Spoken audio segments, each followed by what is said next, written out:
Bastogne, début du mois de février. Comme c'est le cas depuis 2015, au cœur de l'hiver, les projecteurs se braquent sur des campagnes habituellement très tranquilles. La raison, le déferlement de voitures de rallye du temps d'avant. Bienvenue aux Légendes Boucles à Bastogne.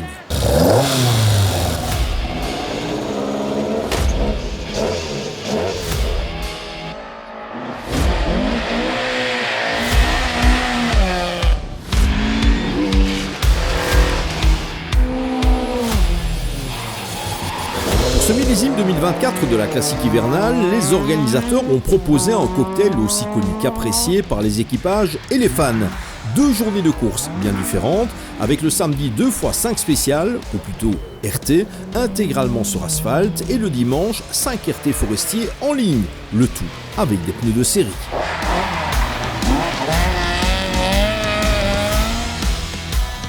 Et comme le veut une autre tradition, un pilote de gabarit international est de la partie afin de défier les spécialistes belges. Et cette année, c'est le Français Stéphane Sarrazin qui s'y est collé. Un Grand Prix de F1 disputé, 5 podiums aux 24 heures du Mans, 2 saisons comme pilote officiel Subaru en championnat du monde des rallyes. Sarrazin est un vrai touche-à-tout du sport auto. Et pour l'aider dans la découverte de l'épreuve et de la fameuse Ford Escort Mark II PYB 106, propriété de Christophe Jacob, le responsable de Sarrazin Motorsport pouvait compter sur la présence à ses côtés de Nicolas Gilsoul, de quoi le rendre confiant avant le départ.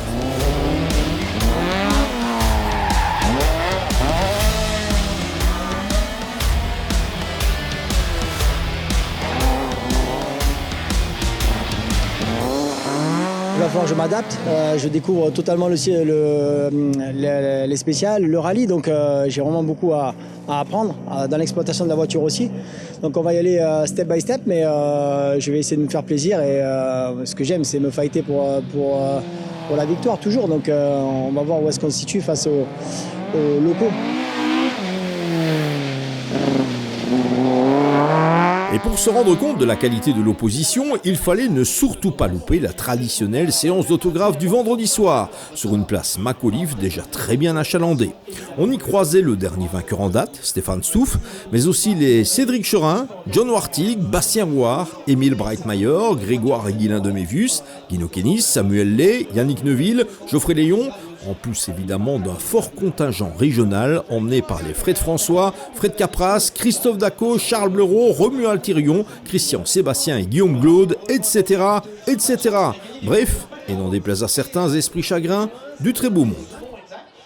Et parmi ces vedettes d'un week-end, impossible de passer sous silence l'omniprésence de Jean-Pierre Van-Deux, venu à Bastogne pour célébrer son 70e anniversaire, 56 ans de sport mécanique, mais aussi pour espérer décrocher un résultat en vue au volant d'une redoutable Ford Escort Mark II. Et pas de doute, l'ami Van-Deux pétait la forme. Une fois la séance d'autographe terminée, c'est l'artère principale de Bastogne qui monopolisait toute l'attention.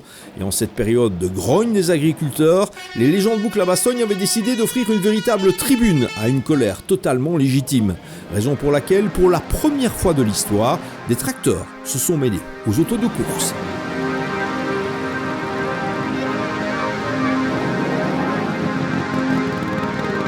Une fois encore, l'expo parade des 229 voitures finalement acceptées au départ a attiré la toute grande foule. À ceux qui pensent que le rallye est en crise et ne fait plus recette, nous dédions ces quelques images qui n'ont eu besoin d'aucun traitement virtuel pour être impressionnants.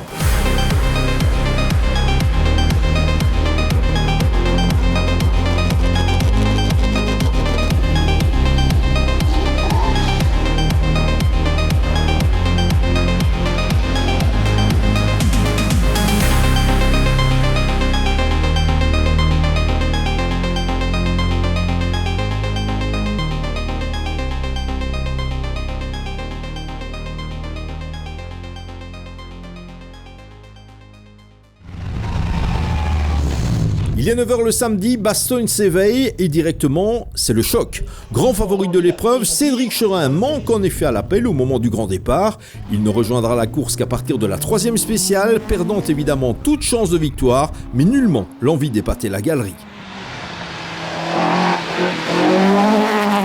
Le patron du team a travaillé comme un beau diable depuis quelques nuits et malheureusement il a manqué 3 heures pour vraiment dire d'être ici à l'heure. Mais voilà, c'est comme ça.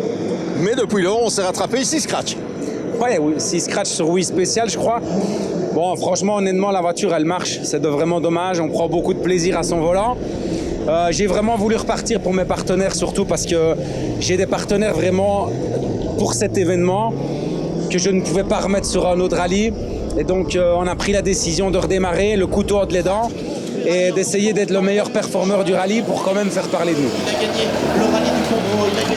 Exit Cherin, la lutte pour la victoire s'est rapidement concentrée autour de 2 concurrents. Le double vainqueur des légendes boucles Stefan Stouff, lauréat tant à Spa qu'à Bastogne, et un Guilain de Mévus qu'on n'avait plus vu au départ d'un rallye traditionnel depuis 1 an. Et samedi soir, c'est le pilote aux couleurs du Wavre Indoor Karting qui menait les débats. On était bien dans le rythme et puis on a été très constant tout du long. On n'a pas fait beaucoup de meilleurs temps, mais on s'est bien amusé. On a essayé d'attaquer quand même comme on pouvait et je dirais qu'on est bien, ouais, on est bien placé.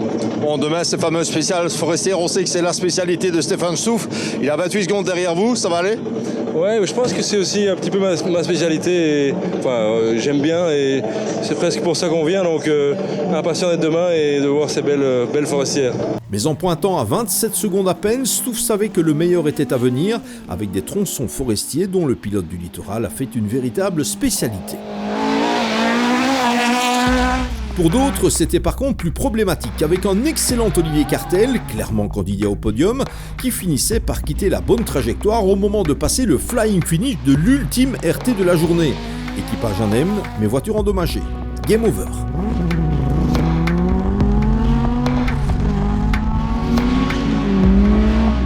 Pas mieux pour Romuald de Thirion, de retour aux affaires après une année d'abstinence. Dès le début de l'épreuve, l'Opel Kadett GT fonctionnait à plein rendement avant que tout ne se complique au niveau technique. Dommage. Quant à Sébastien Cardona, il faisait lui aussi forte impression avant que la mécanique ne décide de disposer. Redommage. S'il achevait la journée de samedi avec pas mal de soucis cependant, le local hero Fred Capraz décidait de ne pas repartir dimanche. Regrettable, car au final, c'est lui qui y a perdu.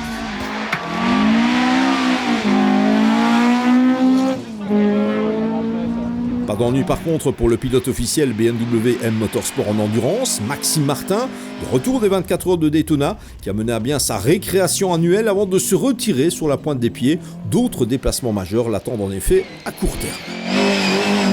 Point d'abandon, mais de nombreux points de pénalité pour Christophe Daco, qui se loupait notamment au passage d'une slow zone. Samedi soir, c'est John Wartig et Vincent Duchesne qui déboulaient à la 3e place provisoire du classement général, bien décidés à ne pas en rester là. Il faut être régulier, on a perdu, comme je dis, pas mal de temps dans la première. Les 2 dernières du soir aussi, on n'avait pas un bon éclairage, donc c'était compliqué. Mais c'est un rallye où il faut être malin, il faut préserver la mécanique, c'est ce qu'on a plutôt bien fait. Quelques beaux chronos de 2e temps derrière Cédric Cherin, comme je dis, sa pointe de vitesse qui n'est plus à justifier. Et demain, je pense que toutes les cartes vont être redistribuées. Une petite part de chance, ça reste des pneus de route, il ne faut pas crever. Mais je pense que maintenant, tout est possible. Quant à Jean-Pierre Van de Wouwer, à 70 balais, il pointait un moment en 2e position du classement général provisoire avant de rétrograder au 4e rang sans néanmoins rencontrer le moindre ennui. L'une des toutes bonnes surprises de la première journée était l'Allemand Thomas Kleinwachter qui se fendait de superbes performances avec son Escort Mark II au point d'intégrer le top 5 provisoire. La remontée du jour était à mettre à l'actif de Hino Kenis, 2e l'an dernier, victime d'une crevaison dès le premier RT. Il achevait néanmoins la journée initiale en 6e position.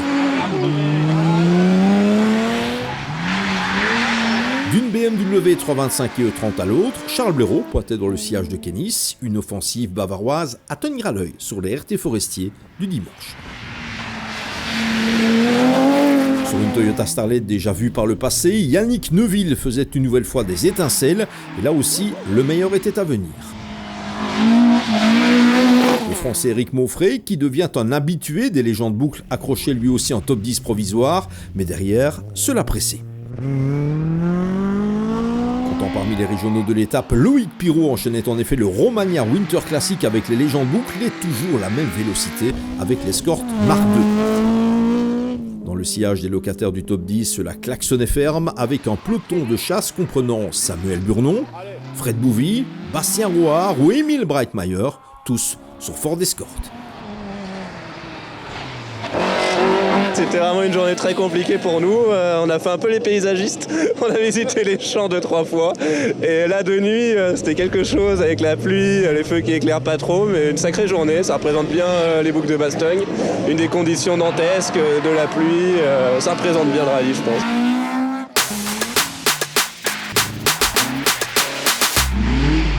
Il n'y a néanmoins pas que des escortes à Bastogne. On en veut pour preuve la redoutable Peugeot 205 GTI de Nicolas Blaireau, la superbe BMW M3 E30 Life de Billy Simonet, mais aussi l'Alfa Romeo GTV6 de Dimitri Vanov qui se paraît d'une nouvelle robe du plus bel effet sur la thématique du DTM.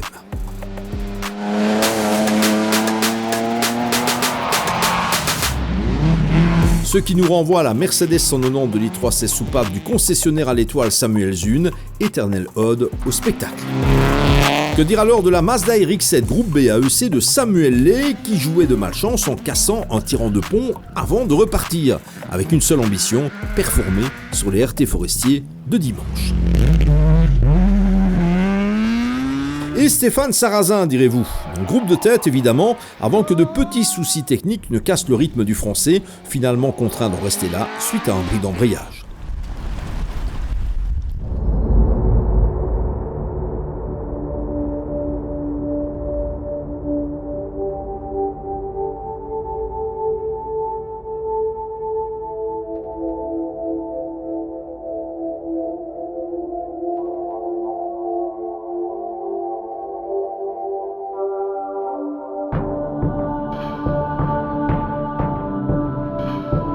Dans les autres catégories, Grégoire Demivus prenait progressivement la mesure de sa redoutable Nissan Sunny GT-IR pour clôturer la journée en leader des Young Timers.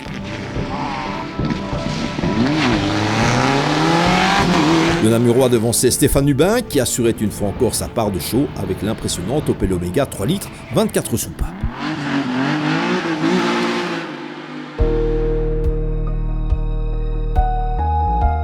En Challenger, catégorie à 80 km/h de moyenne, véritable chasse gardée des équipages régionaux, c'était une fois encore la foire d'empoigne, avec dans les rôles principaux Bruno Millen sur BMW 325i, Maxime Jaumin, également commande d'une bavaroise, Pierre-Henri Kettel sur Ford Escort Mark II, le vainqueur de l'an dernier Michael Majroth, également sur Ford Escort, et Jean-Claude Simon, autre représentant de la marque à l'Oval Bleu.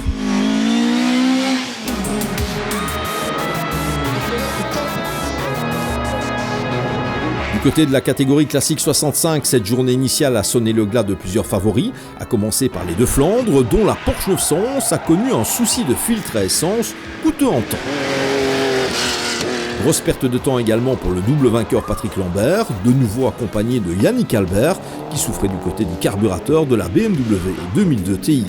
Plus grave encore pour le Français Christophe Baillet, contraint à l'abandon suite à la casse moteur de son Escort Mark II.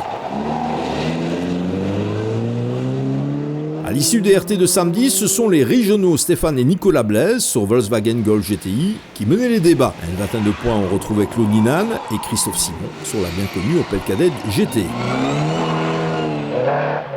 Le top 3 provisoire était complété par Michael Bartolimi et Patrick Lien sur Escort Mark I, une voiture minutieusement remontée après un choc violent lors du Spa Rally 2 mois plus tôt. Quant à Julie Kennis, la fille de Hino, accompagnée de Björn Klau, elle pointait pour l'heure au 4e rang. Bon sang, ne saurait mentir.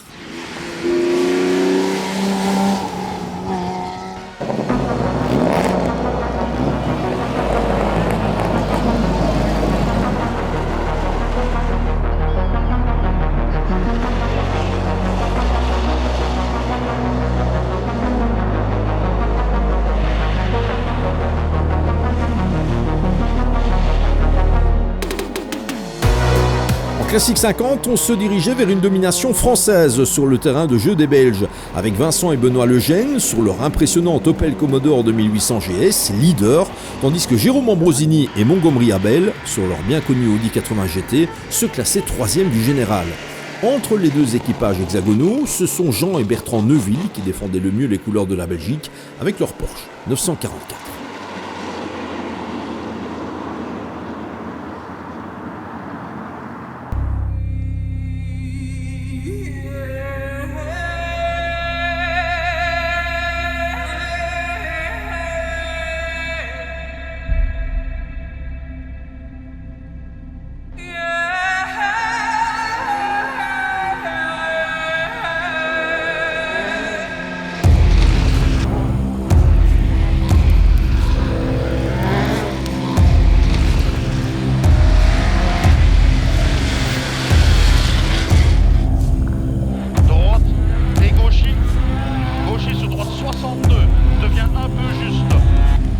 les mêmes compétiteurs de la catégorie classique 50 en forêt le dimanche pour confirmer non seulement la victoire, mais aussi le doublé des équipages français, avec une belle domination pour Vincent et Benoît Lejeune, qui sont venus, qui ont vu et qui ont vaincu. C'est la première fois qu'on participe. Enfin, si on était venu il y a 8 ans, mais on avait abandonné rapidement. Là, c'est la première fois qu'on participe. On a énormément apprécié aussi bien hier qu'aujourd'hui. Le spécial sur Terre, c'est quelque chose d'invraisemblable pour nous. Et tout s'est bien passé. Il a bien navigué. J'ai pas fait d'erreur de conduite. La dernière spéciale, on a bien assuré les freinages et tout ça pour bien assurer le coup. Et nous voilà, on a gagné. On est extrêmement heureux.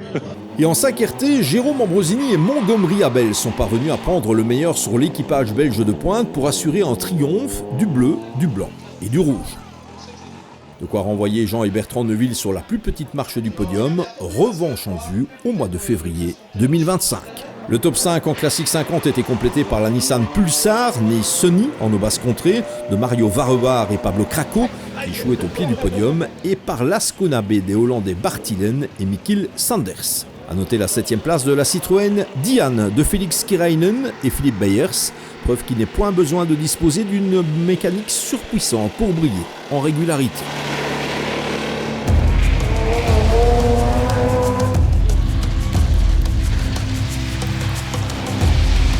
En classique 65, l'épreuve n'a jamais cessé de rebondir avec rapidement une grosse perte de temps pour les leaders Stéphane et Nicolas Blaise qui dégringolaient dans le classement. La victoire était dès lors promise à Claude Ninan et Christophe Simon, mais en vue de l'arrivée, le moteur de leur Opel Kadett C décidait de rendre un dernier souffle, de quoi faire disparaître le duo des classements. Ce sont dès lors Michael Barthélémy et Patrick Lien qui faisaient irruption sur le podium final. Pas réellement une surprise dès l'instant où le copilote est le dernier vainqueur en date du FIA Trophy for Regularity Rallies. Il n'empêche, la victoire de l'Escort Mark I n'était pas écrite à l'avance. Je pense que le dimanche n'était pas mauvais dans 4 étapes. La première, je ne sais pas ce qui s'est passé parce que je pense qu'on a roulé la même chose comme les 4 dernières, mais on a pris 36 secondes. Je ne sais pas d'où ils ont venu. C'est comme ça et je pense à la fin, on a aussi bien géré parce qu'il y a toujours quelque chose qui peut arriver au rallye et tout ça. On a eu quelques moments chauds, mais je pense qu'on a vraiment bien géré pour arriver. C'est sûr qu'après, il faut des fêtes comme Claude, il a eu un problème et ça, mais c'est ça ce que tu veux éviter. Surtout dans une journée comme ce dimanche. Et non, je suis tout content de l'avoir gagné. Et voilà, non, c'était une belle journée. C'était de toute façon tout beau rallye, bien organisé et tout ça. Et ça fait toujours un plaisir de venir à Bastogne. Et j'ai encore une chose, c'est à 2020 quand j'ai gagné en classique, j'ai dit je vais revenir en 65 pour la gagner et on l'a fait. La déroute des favoris permettait à Pierre-Louis et Dominique Lejeune de positionner leur très belle MGB GT V8 au 2e rang final. C'était une journée pleine de rebondissements. Déjà hier, on a eu pas mal de hauts et de bas. Et ce matin, on était plutôt en bas, on est parti 7e. Là, on termine de manière un peu inespérée 2e, parce qu'il va manquer Claude Ninan sur le podium, malheureusement pour lui. Et donc, on profite un peu de son malheur. Théoriquement, notre place, c'était 3e. Et là, son abandon fait qu'on grimpe encore une marche supplémentaire. Le podium final était complété par un autre équipage issu de l'Est de la Belgique. Alain Lamberty et Frank Frankenberg ne pouvaient qu'être ravis de ce résultat de tout premier plan. C'était une très bonne journée. On a eu beaucoup de mouvements dans notre classe et des belles étapes incomparables avec tout le reste en Belgique. Ce qu'on peut vivre comme rallye, on a une journée de folie. Et on n'aurait jamais pensé qu'on termine avec une 3e place.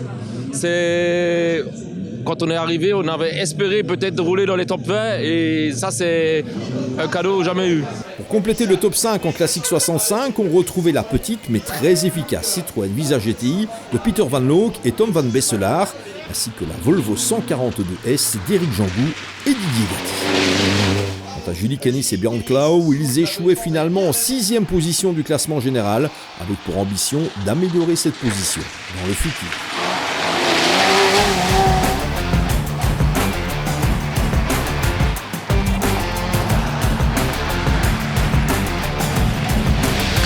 En Challenger, la lutte a également fait rage jusqu'au bout entre les meilleurs régionaux et ce sont finalement Maxime Jaumin et Pierre-Yves Godefrin qui imposaient leur BMW 325 IE30 d'inspiration française.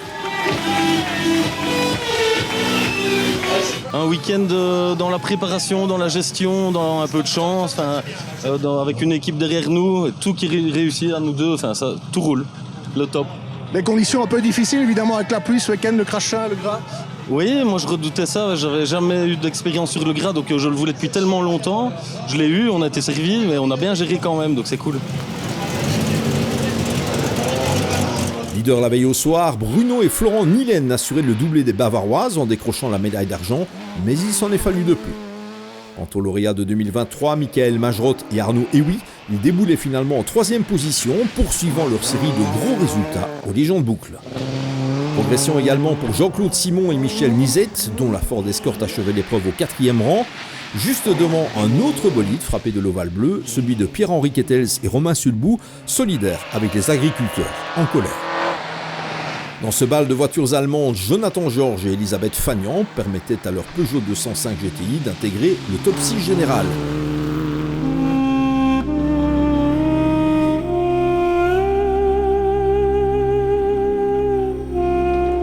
Le classement est resté stable du côté des Youngtimers avec une victoire attendue de Grégoire Demivus et Thierry Barjou et une Nissan Sunny GT-R Groupa comptant parmi les icônes du championnat de Belgique des rallyes.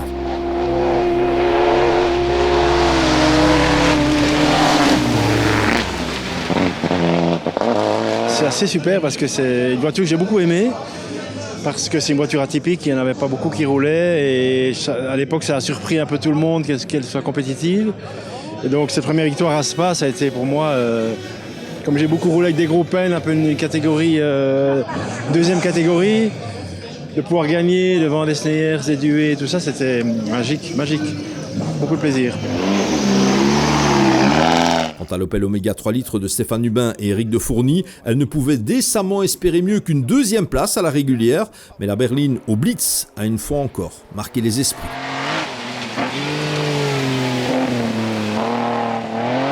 C'est la Porsche 911 Carrera de Louis Marcy et Antoine Podgorny, plus ancienne mais non homologuée en catégorie Legend, qui a complété le top 3.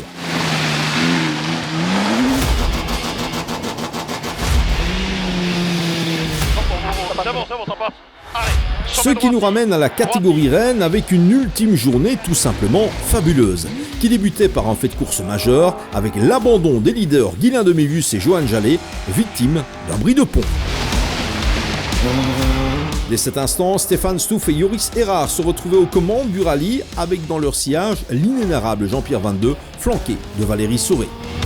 Mais la menace, c'est de la BMW 325 IE30 de Guino Kennis et Björn Van Overskeld qu'elle venait. Poursuivant son improbable remontée, le duo ravissait la 2e place dans le RT13, pointant à 26 secondes à peine des leaders.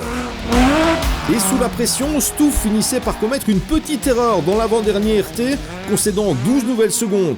Il s'est lancé dans l'ultime spécial avec pour objectif de conserver à tout prix le leadership, et c'est avec un avantage minimaliste de 8 points, soit 4 minuscules secondes, que Stéphane Stouff et Joris Erard s'imposaient pour la 3e fois aux Légendes Boucles.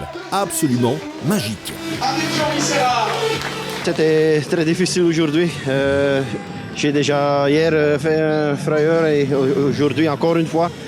Donc il y a quelque chose à faire à la voiture, mais pour le reste c'était très bien. Avec une victoire, vous gardez le titre ici aux Legend Boucles. 4 secondes, 8 points de pénalité, racontez-nous. Oui, c'est pas beaucoup. Guino était très fort aujourd'hui. C'était pas possible pour suivre le rythme de lui, donc il rapproche. Donc c'était enfin 4 secondes, c'est rien, mais c'est assez pour gagner. Ce qui signifie que comme l'an dernier, Guino Kennis et Björn Van Overskeld se contentent de la 2e marche du podium au terme de l'incontestable remontée du week-end. Dimanche passé très bien, j'amuse énorme. La terre c'est pour moi et j'aime ça. Je suis très content avec la 2e place, mais ok, c'est aussi un peu la différence, c'est 4 secondes pour la victoire. C'est quelques autres. Toujours là. C'est beaucoup mieux pour accueillir Jean-Pierre Van Over. Il termine troisième. Et c'est un Jean-Pierre Van de Wouwer absolument euphorique qui complétait le podium final. Superbe récompense pour célébrer ses 70 hivers. Le copilote a été vraiment exceptionnel, il faut lui demander un petit peu. La voiture a été fabuleuse, pas le moins de boulot, pas une bosse, pas une gratte. Et je remercie tous les gens qui étaient au bord des spéciales. Si même il y a un commissaire qui était au bord et qui me faisait signe comme ça pour me supporter, mais moi je vois le commissaire, je freine et je remets la première. Donc ça n'a pas changé mon classement, mais j'étais un peu surpris, mais pour le reste, fabuleux. Les gens bien placés, c'est des spéciales comme au Rack Rally. Il y en a beaucoup qui disent oui, c'est dangereux, mais c'était ça le rallye avant. Hein. Et ça m'a vraiment rappelé les années où j'ai eu la chance de rouler des rallyes championnats du monde, quoi, tu vois. En Belgique, ça devient quasi impossible, hein, tu vois.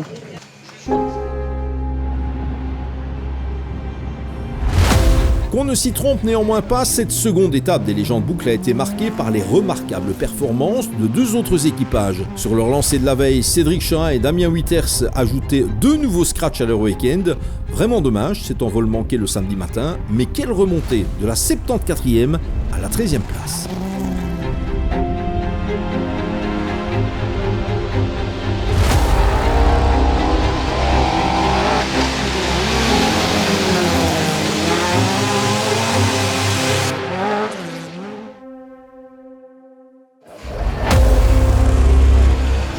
On a passé un super week-end. On a pris énormément de plaisir au volant de cette voiture et c'est dommage, on n'a pas la victoire alors que je pense qu'on était les plus vite, mais ça fait partie du rallye, c'est comme ça, il fallait être là à temps. Donc voilà, il a manqué 3 heures pour reconstruire la voiture. On a raté les 2 premières spéciales et puis voilà, on est là depuis et on a pris énormément de plaisir. 5, 4, 3, 2, 1, ok.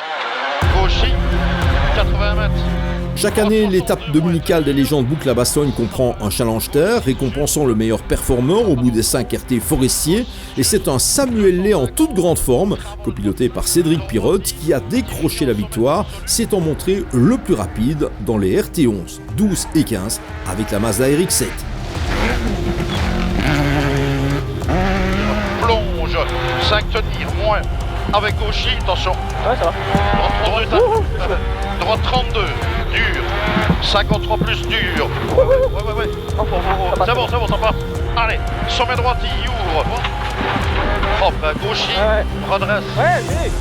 250. De fait, hier, une journée un petit peu plus laborieuse, vu qu'on est monté avec un kit terre sur la voiture, donc vraiment préparé pour la terre. On a pris le temps de comprendre la voiture, surtout de ne pas faire d'erreur. Et on a une petite casse en effet hier qui nous a un petit peu amputé au niveau pénalité. Mais voilà, c'était encourageant quand même. Hein. On a fait des bons chronos dans le top 5, top 4 même.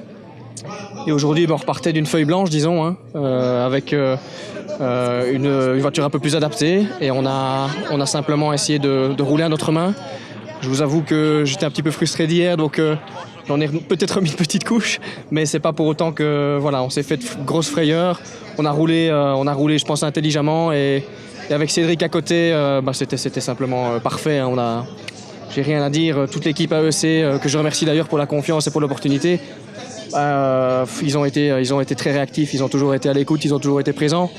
Et voilà, ils ont su réagir, donc ça nous a permis d'en être là aujourd'hui. Et vraiment, 1000 merci aux partenaires, à tout le monde, à la famille, à les amis qui nous ont suivis.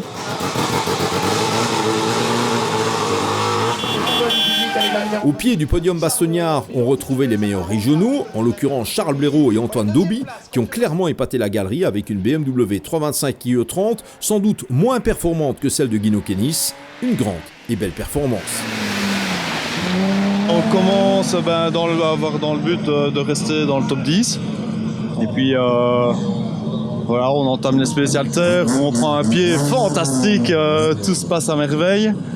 Et puis voilà, au fur et à mesure, on voit qu'il y a moyen de prendre un peu des places, donc on reste dedans. Et là, sur la dernière, on donne tout pour vraiment conserver la 4e.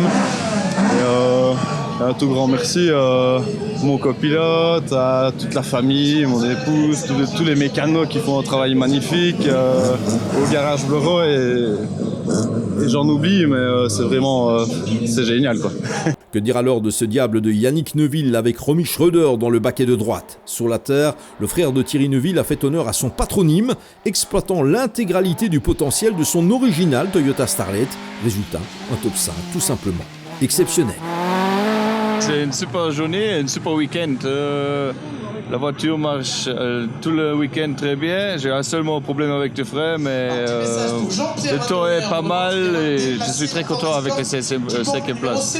Pointant encore en 3e position samedi soir, John Wartig et Vincent Duchesne ont connu une 2e étape plus délicate.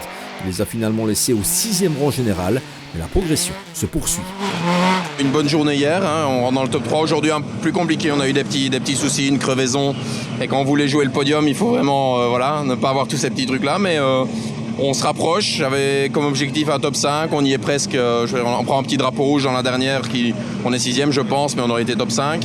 Et donc on se rapproche du podium d'année en année, donc rendez-vous l'année prochaine. Ouais.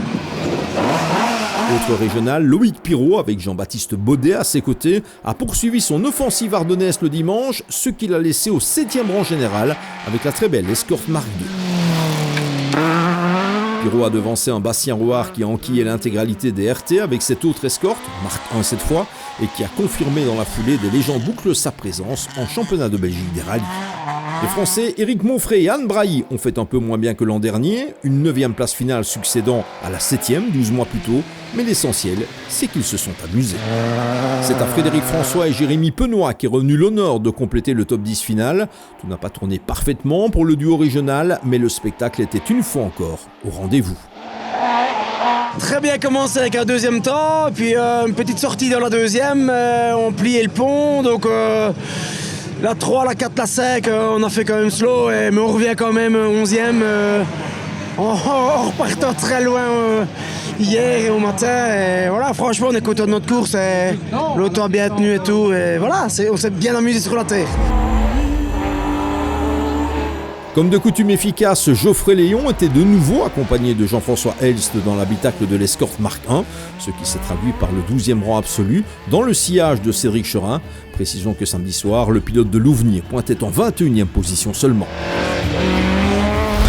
Progression plus compliquée que prévu pour Emile Breitmayer et Alexis Thomas ce week-end, mais une fois encore le duo, héros de l'East African Safari Classic Rally fin 2023, a mis du cœur à l'ouvrage pour séduire les fans. Jugez plutôt. 400 mètres frein, 50 mètres droite et 100 mètres, droite 5, 50 mètres, 150 mètres ciel à fond, 150 mètres le long de la clôture, pour gauche 4 plus secours, ciel léger gauche, sur droite pour long ciel à fond, dans léger gauche,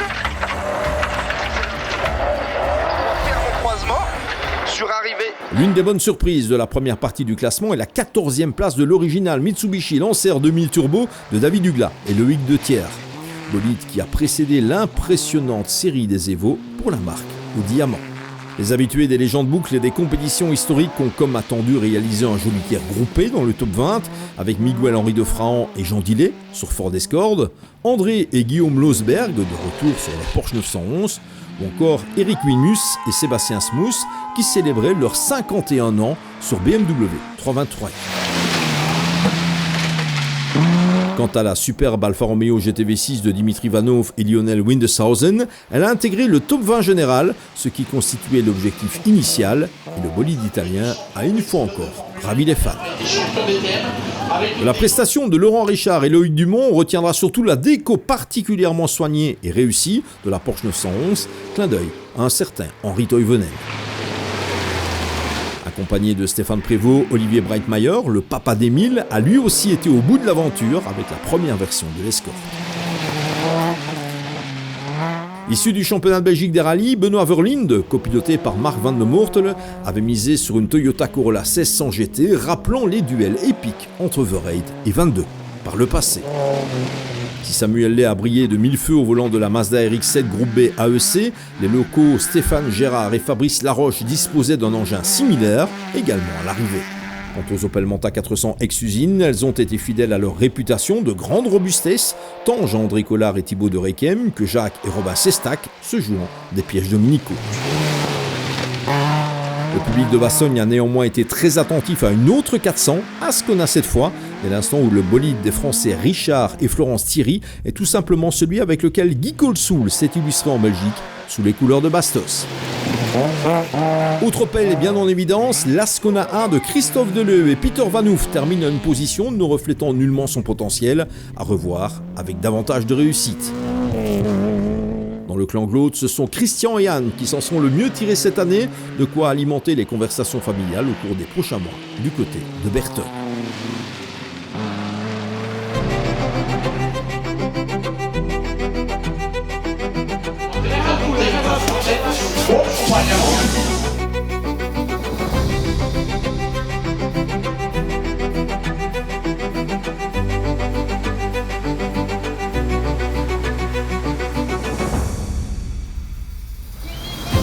C'est donc par une troisième victoire de Stéphane Stouff et Joris Erard, la deuxième en terre bastognarde, que les légendes boucles à Bastogne se sont refermées. Une épreuve rondement menée à tous les niveaux qui a allègrement confirmé la popularité de l'événement auprès des fans et des équipages, à dans moins de 12 mois, avec sans doute l'une ou l'autre nouveauté.